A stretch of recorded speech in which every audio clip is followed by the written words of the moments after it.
मैं इस वक्त जो है कोयटा के एक प्राइवेट हॉस्पिटल में हूँ। ये हमारे खारान का एक नौजवान है जो बेरोज़गारी के हाथों इस वक्त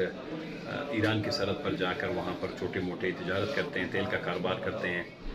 कल जो हादसा हुआ है ईरान की सरहद पर, जिसमें कोई मुख्तलिफ़ किस्म के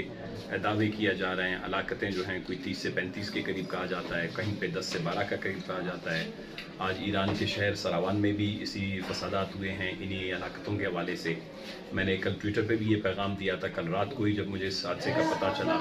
कि इस पे हवाले से जो है तहकीकात होनी चाहिए।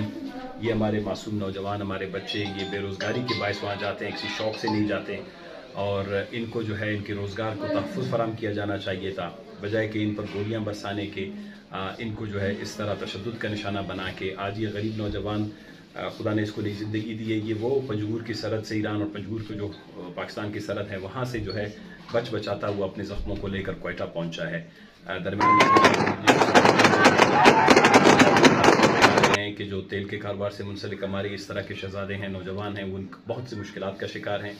और हुकूमत पाकिस्तान या हुकूमत ईरान इनके मसाइल को मद्देनज़र रखते हुए कोई पॉलिसी बनाए, बजाय कि ये वहाँ पर सरहदों पर जो हैं ये गोलियों का निशाना बने, ये लाठियों का निशाना बने, इनकी लाशें इनके घरों को जाएँ, ज़िंदगी का रोज़गार दिया जाना चाहिए। तो ये नौजवान जो है ख़ुद आपके साथ बातें करेगा, या आपको बताएगा कि वहाँ